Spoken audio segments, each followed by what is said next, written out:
A good and pleasant day, people.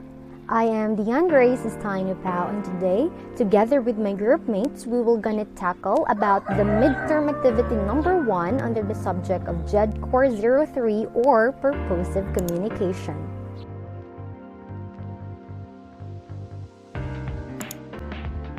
Now, these are just the following countries where our registered nurses are in demand. First, we have Australia, Belgium, Canada, Germany, and United States of America. Every country has its own uniqueness when it comes to their communication options or styles, and they have their own various cultural modes in communication. A newly hired employee like the registered nurses like us in the future must learn and remember. In the country of Australia, they have Australian communication style. There's no need to read between the lines when people say what they mean. The message should be stated clearly. No prior understanding is assumed.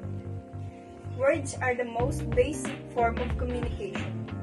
When people speaking, status or hierarchy are not important or properly considered. And in the country of Belgium, they have Belgian's communication style, explicit and direct, logical and founded on reason. Sensitivity to hierarchy, informality can be taken for rudeness, emotional outbursts are avoided, and modesty is valued. Once the ice is broken, the initial touch is restrained. Once the Chinese is broken, the line of communication is warm and welcoming. Non-verbal signs and body language receive little attention. Wallons are more flexible and likely to improvise than Flemish stress planner. In Canada, Canadians' communication style is more in spoken words rather than nonverbal expressions. In other words, they are quite direct and tend to say what they think and think what they say. They only really use nonverbal cues to add emphasis to a message or are part of an individual's personal communication style. And then also, in addition to that, Canadians value their personal spaces, so therefore when speaking to someone, they often keep about an arm's length distance between themselves. Next, in Germany, Germans' communication style is also somewhat like Canadians do. They usually appreciate straightforward and direct speech. They are polite and have a formal way of communicating, and they tend to think before they speak and do. This means that Japanese style of subtle and implicit communication may get lost in German workplace. And we have United States of America, Americans' communication style. Americans are very direct communicators.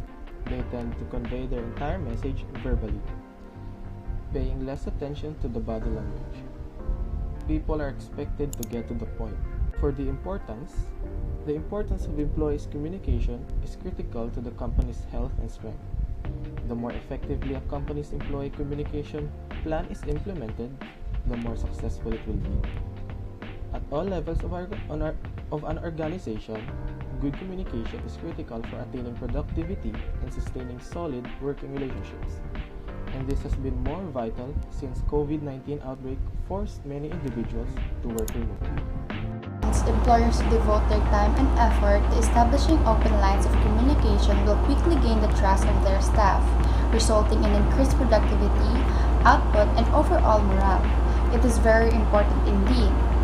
Employees that communicate successfully with co-workers, bosses, and customers on the other end are always significant assets to a company. Thank you for listening. That is our reference slide. And our reference is giving credit to citation, the source of information that we use for this presentation.